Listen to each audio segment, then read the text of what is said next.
प्रिय दर्शकों, आप सबका स्वागत है हमारे चैनल ओम शक्ति पे।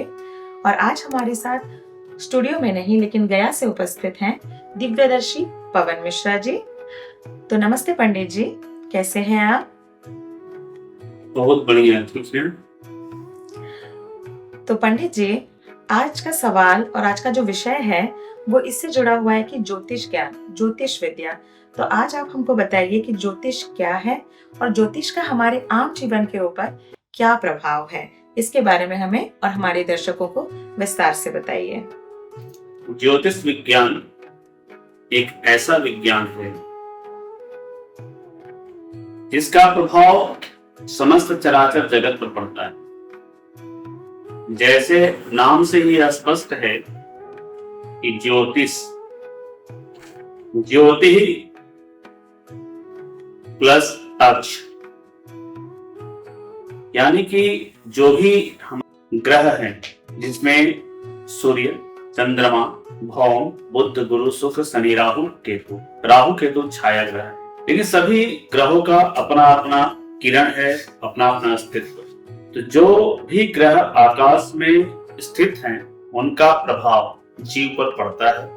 आप मोटे तौर पे यह समझ सकते हैं कि जब पृथ्वी सूर्य के चारों ओर घूमती है अपने अक्ष पे भ्रमण करते हुए, तो जिस प्रकार हम देखते हैं कि जाड़ा, गर्मी, बरसात, ये सब मौसम परिवर्तन होता है। जैसे जैसे सूर्य की दूरी इनकी होती है उस प्रकार ये परिवर्तन, उसी प्रकार अन्य ग्रहों का भी प्रभाव समस्त जीव जगत पे पड़ता है। जीव जगत ही नहीं, जो निर्जीव है, जो स्थावर है, वृक्ष आदि पर भी उसका प्रभाव पड़ता है। ज्योतिष से अछूता कोई नहीं है। आज के आधुनिक समय में ज्योतिष की महत्ता बढ़ गई है। यह ज्योतिष विज्ञान आज का नहीं है, यह हजारों वर्ष पुराना है और हजारों वर्ष से इसके प्रति विभिन्न ऋषि मुनियों के द्वारा अध्ययन किया गया है और उसी ग्रह के फलाफल के अनुरूप उसका फलादेश किया गया है।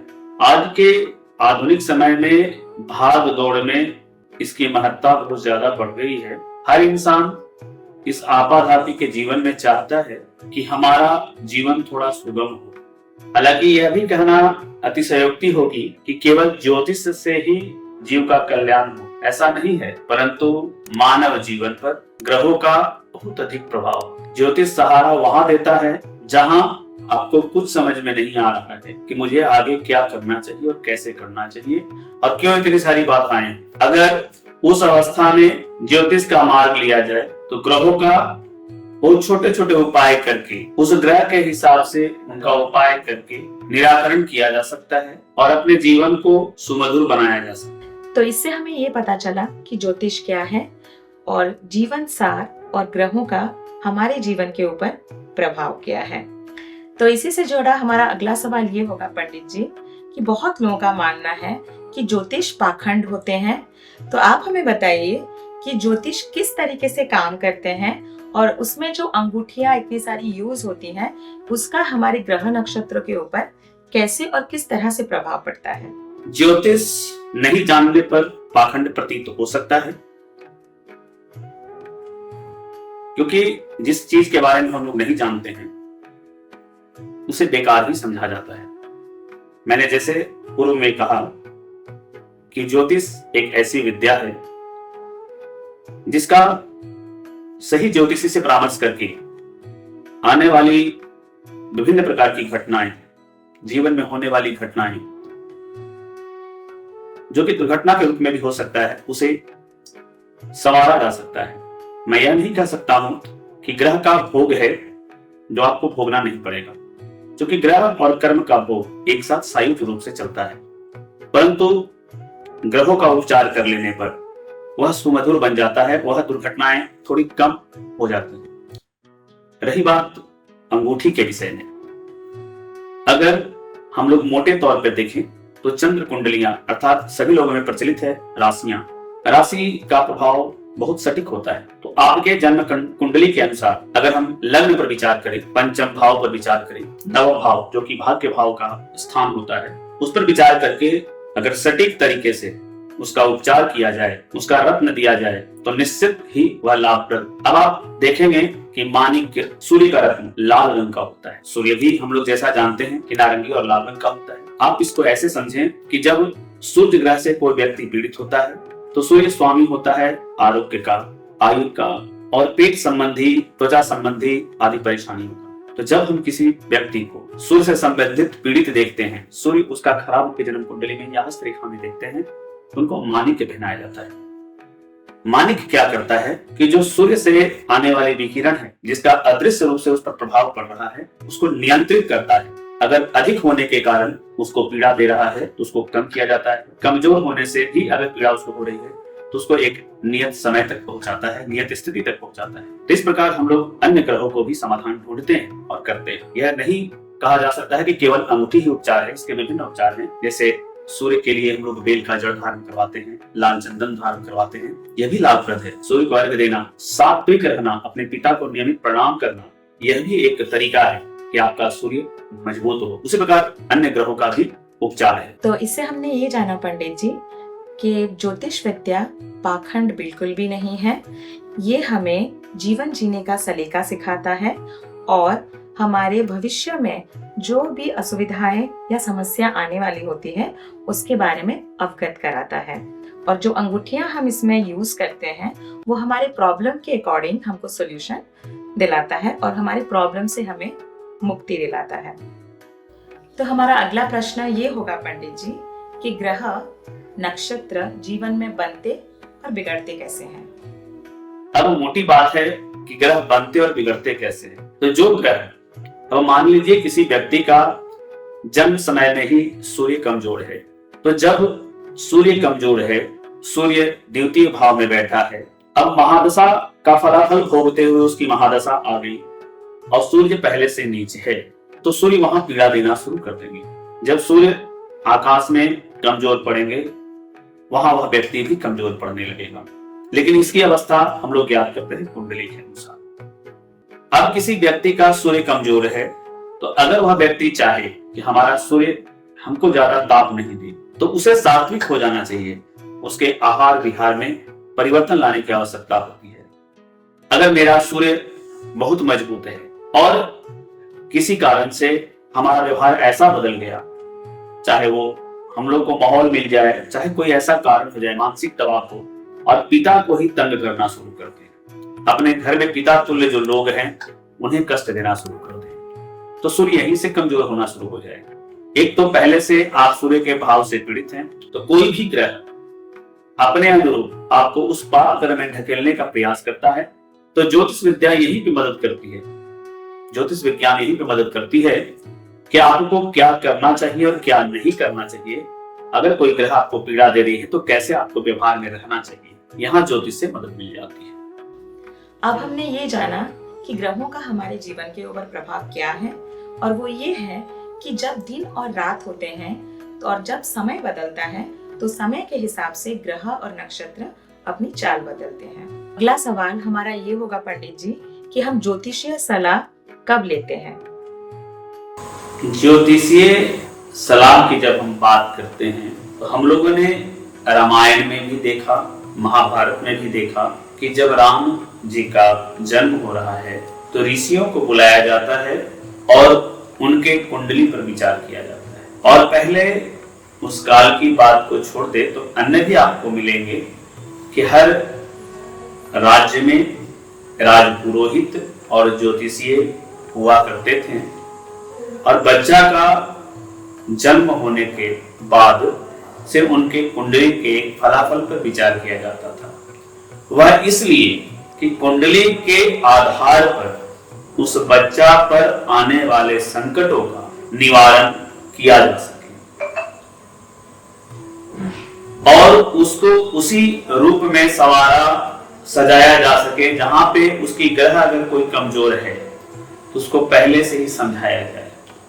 14 वर्ष की तक जो अवस्था है वह बनाने की अवस्था है।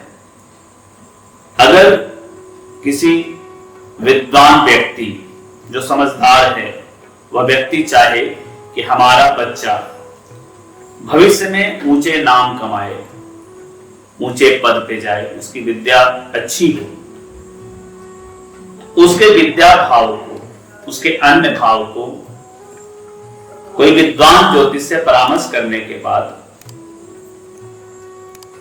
उसके ग्रहों की स्थिति का निदान करते हुए, निराकरण करते हुए अगर आगे बढ़ा जाए तो बच्चा के भविष्य में परेशानी आने का संभावना बहुत कम हो जाती है। उसी प्रकार जब हम लगातार अपने कर्म को कर रहे हैं और वहां सफलता नहीं मिल रही है, एक परेशानी के बाद अन्य परेशानी लगातार आ रही है और हम अथक प्रयास करने के बाद भी उसका समाधान नहीं ढूंढ पा रहे हैं, तो इस परिस्थिति में आपको योग्य ज्योतिषी से संपर्क करना चाहिए और उनकी मदद लेनी चाहिए।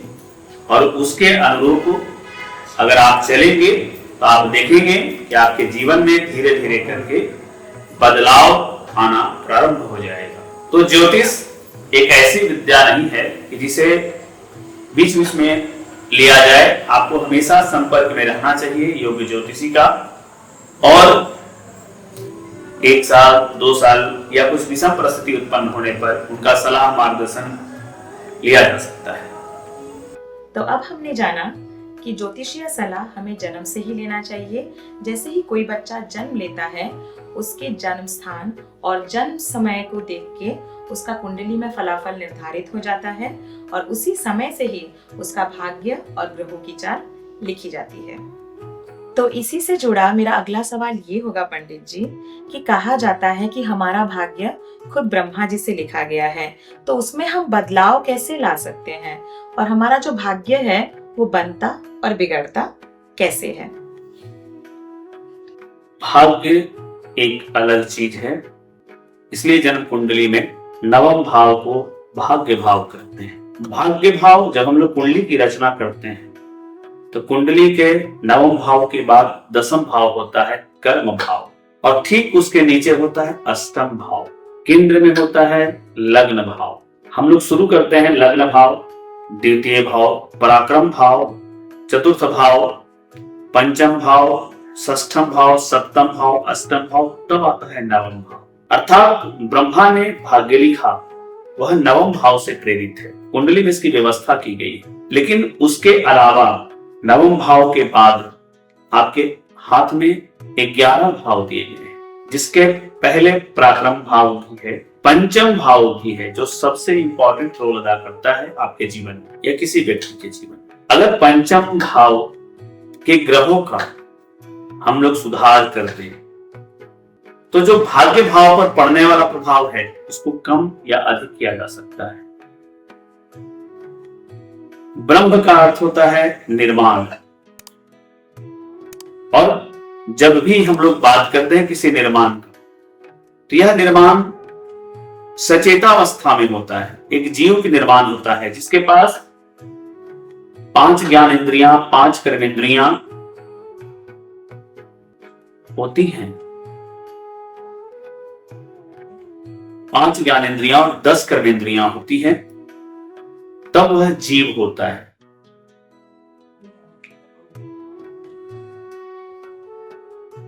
अर्थात सिर्फ ब्रह्मा ने उसकी भाग्य की रचना नहीं की, उसके साथ और भी चीज को दिया है कि जिसमें वो सुधार कर सकता अपने भाग्य को।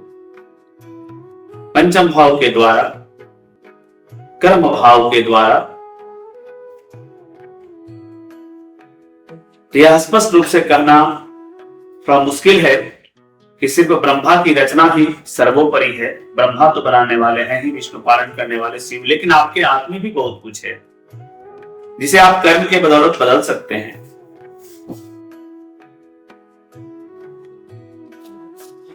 ब्रह्मा ने आपको जन्म दिया, आप कर्म आपके हाथ में है। उसी प्रकार जब हम किसी की कुंडली पर विचार करते हैं तो नवम भाव के अन्य भाव पर विचार करते हुए तब नवम भाव पर आते हैं, और वहां पंचम भाव जो कि सबसे मोस्ट इंपॉर्टेंट रोल है, उसको सुधार करके हम उसकी विद्या को आगे बढ़ा देंगे। उसके आने वाली संकटों को अष्टम भाव से विचार करते हुए आगे बढ़ाएंगे, ताकि उसकी जो आने वाली विषम परिस्थितियां हैं वह सुधर जाए। इस प्रकार ब्रह्मा के द्वारा भाग्य निर्माण को भी कम या अधिक हम लोग कर सकते हैं, अगर ज्योतिषी का सही सही ज्ञान हो और उसका उपाय कर लिया जाए तो अभी हमने ये जाना कि ग्रहों के जैसे भाग होते हैं वैसे भाग्य के भी भाग होते हैं, जो कि हम अपने कर्म, धर्म और ज्योतिषीय सलाह से सुधार सकते हैं। तो आज हमने पंडित जी से ये जाना कि ज्योतिष क्या है, ज्योतिषीय सलाह हमको कब से शुरू करनी चाहिए, उसका हमारे जीवन के ऊपर क्या प्रभाव है, कैसे बनता है और बिगड़ता है। अगर इसी से जुड़ी कोई भी सवाल आपके मन में हो या कोई भी नया टॉपिक हो तो प्लीज कमेंट में बताएं, और हमारे साथ जुड़े रहने के लिए आपका अशेष अशेष धन्यवाद। ओम शक्ति।